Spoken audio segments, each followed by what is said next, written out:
안녕하세요. 벌써 1분기가 다 지나가네요.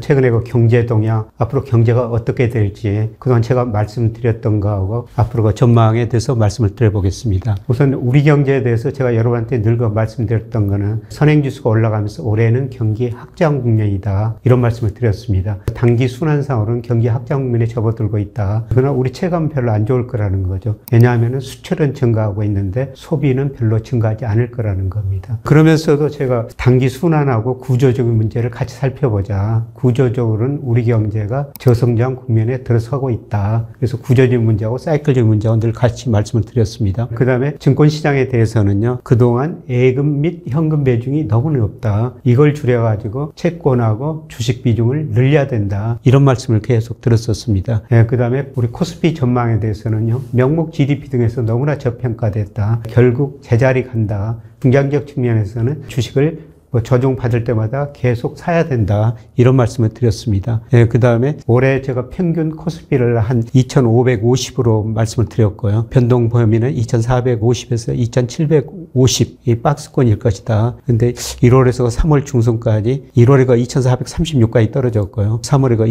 2,719까지 올라갔죠. 그리고 지금까지는 괜찮습니다만은 아마 3, 4월에 조정을 한번 거칠 것이다. 그리고 미국 대선을 앞두고 9월에 한번 조정을 거칠 것이다. 중장기적으로 주식 비중 계속 늘려야지만 이런 거 조정이 오면 더 늘려야 된다. 이런 말씀을 드렸습니다. 그 다음에 금리 전망에 대해서는 우리 경제 성장률, 저축 투자율, 그 다음에 은행의 채권 매수, 이거로 금리는 이미 하락 추세로 전환됐다. 시기에 관계없이 좀 멀리 내다보시는 분이라면 계속 채권 사야 된다. 이런 말씀을 드렸습니다. 그리고 올 한 해 최근에 소비자 물가 상승률이 3% 안팎 유지하고 있습니다만 하반기에는 2% 초반으로 떨어질 거라는 거죠. 그래서 특히 그 3, 4월 무렵에 채권을 다시 한번 사자, 비중을 늘리자 이런 말씀을 드렸었습니다. 이게 기존 견해였고요. 그런데 경제 전망에 대한 기존 견해 변함이 없습니다. 그리고 금리 전망에 대한 견해도 변함이 없고요. 그런데 제가 그 주가를 전망하면서 현재 주가 수준을 넣어놓고 매일 일간 월간 모형을 돌리거든요. 그런데 지금 3월까지 제가 예측한 것보다 평균 주가가 한 50포인트 정도 높아요. 그래서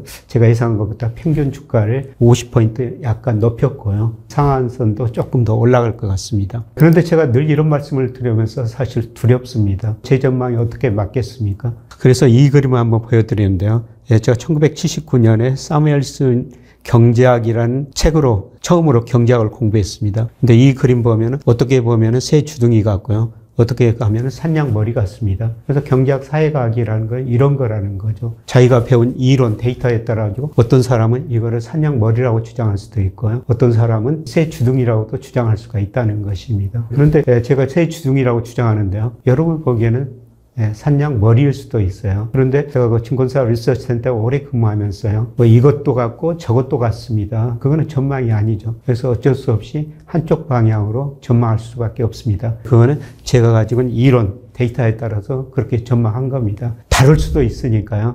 늘 다를 수도 있다는 걸 여러분이 좀 봐주시기 바랍니다. 자, 우리 경제 제가 회복 국면에 접어들었다. 우리 통계청 선행지수가 작년 4월 저점으로 꾸준히 올라가고 있어요. 그리고 최근에 동행지수 순환변동치도 반등하는 저점을 보이고 있습니다. 그래서 이걸 보면 우리 경제가 이제 회복 국면에 접어들고 있다. 그리고 제가 OECD 선행지수, 우리 통계청 선행지수 계속 말씀드렸습니다만 OECD 선행지수가 더 빨리 발표되죠. OECD 선행지수는 이미 2월 것까지 발표가 됐어요. 통계청 2월은 3월 말에 발표되죠. 근데 OECD 선행지수가 2월도 증가한 으로 나왔습니다. 근데 이게 우리 통계청 선행지수에 최근 한 2개월 정도 선행하거든요. 우리 선행지수가 12월 오르다가 1월에 잠깐 주춤했습니다만 이걸 보면은 우리 통계청 선행지수도 오를 거라는 거죠. 통계청 선행지수가 오르고 동행지수 순환변동치도 오르면서 우리 경기가 확장 국면에 접어들고 있다. 이렇게 볼 수가 있습니다. 근데 가가 확장 국면 보면은 평균이 33개월이었었어요. 물론 길게는 54개월, 작게는 17개월. 앞으로 몇 개월 지속될지는 모릅니다만 최소한 올해는 경기 확장 국면일 거라는 거죠. 그러나 체감적으로 우리가 경기가 좋다고 그렇게 느끼지는 못할 거예요. 최근에 OECD 한국 선행지수, 우리 수출입에 선행합니다만 이게 증가하고 한 3개월 정도 선행하면 우리 수출 증가하고 있지 않습니까? 증가세 계속 유지하리라고 보고 있습니다. 특히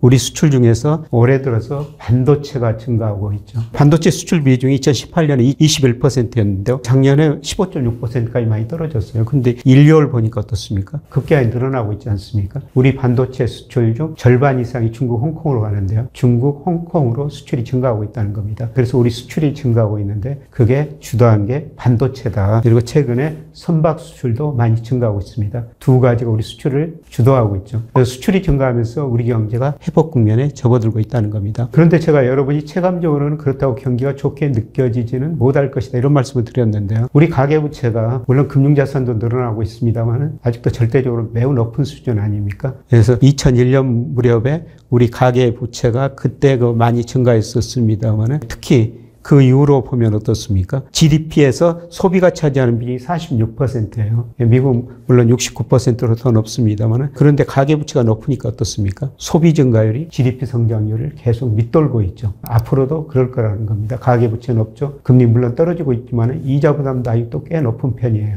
그래서 우리 경제가 소비 중심으로 낮은 성장을 할 수밖에 없다. 그래서 수출은 회복돼가지고 단기적으로 경제 성장이 올라가지만은 가계부채가 많으니까 소비 내수는 별로 안 좋다. 이렇게 말씀을 드릴 수가 있습니다. 제가 여러분한테 계속 전 세계가 부채에 성장했다 이런 말씀을 드렸습니다만은 우리 기업 부채, 가계 부채 세계에서 가장 높은 수준입니다. 이거로 보면은 기업 가계 부채가 높으니까 기업이 가계보다 투자할 수 없고요. 가계도 소비할 수가 없죠. 그래서 우리 경제가 반복해서 말씀드리지만 수출만이 회복되고 있다. 기업 투자나 가계 소비는 만만하게 증가하면서 내수는 별로 좋지 않을 것이다. 그래서 과거 경기 확장 국면하고 좀 다를 수도 있다. 이런 말씀을 드렸습니다. 그 다음에 단기적으로 수출 때문에 경기가 회복되고 있다고 그랬지만 구조적으로 우리 잠재 성장이 계속 하락하고 있다. 이게 우리 경제의 문제점이라고 그랬죠. 잠재 성장은 노동, 자본, 생산성을 고려했을 때 우리 경제가 성장할 수 있는 능력인데요. 70, 80년대 우리 잠재 성장률이 10%대였었어요. 그런데 계속 떨어져가지고 지금 2%에서 1% 후반으로 진입하는 과정입니다. 주로 노동이 감소하고 있기 때문입니다. 자본 스탁 대기업들이 많이 축적해놨으니 크게 늘어나지 않고요. 생산성이 늘어나지 우리 잠재 성장이 올라가는데 생산성 하루아침에 증가하는 것은 아니라는 겁니다. 그래서 구조적으로 우리 잠재 성장이 하락한 게 문제다. 이런 말씀을 드립니다. 제가 이 그림도 여러분한테 자주 보여드렸습니다만 우리나라 역대 대통령 재직기간 연평균 경제성장률이에요. 대통령이 바뀔 때마다 성장률이 계단식으로 떨어졌죠. 물론 경제 규모가 커지면서 성장률이 낮아질 수밖에 없는데요. 너무나 빨리 낮아지고 있다는 겁니다. 박정희, 전두환 이때 10% 성장했는데요. 지금 문재인 정부 때 2.4고요. 윤석열 정부 아마 2.0 이 정도 추정이 됩니다. 그래서 구조적으로 우리 잠재 성장이 떨어지는 게 문제다. 잠재 성장률이 하락한다는 것은 무슨 의미라고 보고 있습니다. 잠재 성장률 하락은 앞으로 차별화는 더 심화될 것이라는 겁니다. 우리 기업 절반 정도가 이자 보상 비율이 1 미만이에요. 올해 경제가 회복되더라도 그런 기업들이 다 같이 회복되기, 살아나기는 힘들 거라는 겁니다. 여기서 살아남는 기업만 더 잘 되고요. 그 다음에 잠재 성장이 하락한다는 것은 우리 좋은 일자리가 많이 안 생기고 앞으로 우리 소득 증가 속도도 둔화될 것이다. 이게 문제라는 거죠. 그러면 잠재 성장이 이렇게 하락하는데 왜 경기가 올해 사이클이 회복되느냐? 근데 우리가 등산하고 내려다 보면 어떻습니까? 이렇게 장기적으로 떨어지는 가운데도 올라갔다 내려갔다 작은 언덕이라는 게 있죠. 그런 게 단기 순환이라는 겁니다. 제가 여러분들한테 그동안 계속 은행 예금 및 현금 및 예금, 주로 은행 예금이 대부분이죠. 비중이 최근에 많이 올라갔어요. 너무 높다. 그리고 금리는 계속 떨어질 것이다. 그래서 은행 예금 비중 줄이고 채권이나 주식 비중 늘리라. 이런 말씀을 계속 드렸었습니다. 이거는 뭐 중장기적으로 계속 말씀드리는 건데요. 그만큼 채권, 주식이 저평가되어 있다. 이런 말씀을 드렸습니다. 그래서 명목 GDP로 추정한 적정 주가예요. 실제 주가는 적정 주가 2로 갔다, 밑으로 갔다. 이런 사이클이 있죠. 제가 2020년, 2021년 특히 이게 적정 주가에서 많이 벗어났거든요. 이때는 리스크 관리를 하십시오. 주식 비중 좀 줄이시는 게 좋을 것 같습니다. 그러나 2022년 말에요. 가장 저평가됐었어요. 그래서 제가 이걸 보고 시간이 가면 제자리에 갑니다. 주가 더 떨어질 수도 있죠. 그런데 계속 올해 제가 여러분한테 처음에 말씀드릴 때는 명목 GDP 3%를 말씀드렸는데요. 올해 4%를 성장할 것 같습니다. 4% 성장한다면 적정 주가가 올해 연말 기준이면 3,170 정도 나와요. 시간이 가면 여기에 간다는 겁니다. 물론 여기 당장 간다는 거 아닙니다. 시간이 가면은 여기에 접근해 갈 거라는 겁니다. 그래서 장기적으로는 멀리 내다보고 꾸준히 주식 비중을 늘리자 이런 말씀을 드렸고요. 그 다음에 코스피 시가총액을 M2로 나눈 겁니다만은 이것도 지금 과거 평균보다 낮거든요. 시간이 가면 과거 평균에 접근하고 또 평균 위로 올라간다는 겁니다. 그래서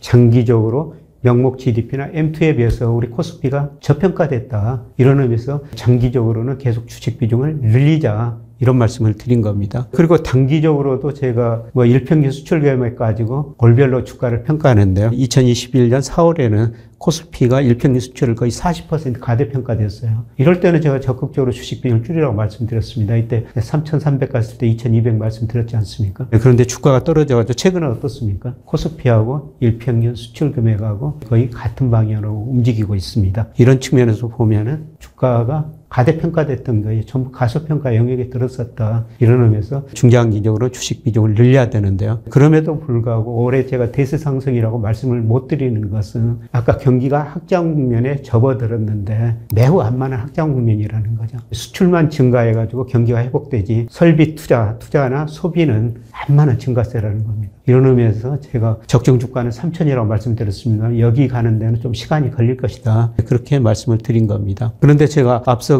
올해 코스피 평균 전망치를 50포인트 정도 올렸다 이런 말씀을 드렸습니다만은 지금 우리 정부에서 기업 밸류업 정책 펼치고 있지 않습니까? 우리 주주 환율이 세계에서 제일 낮아요. 중국보다 낮습니다. 낮다는 건 뭡니까? 그만큼 올라갈 가능성이 높다는 거죠. 그래서 지금 정책도 변하고 기업들도 변하고 우리 주주도 주주총회에 적극적으로 참여해가지고 주주 환율 높이라고 그러지 않습니까? 이런 걸 고려할 때 결국 주가는 중장기적으로 적정 수준에 접근해 간다는 것입니다.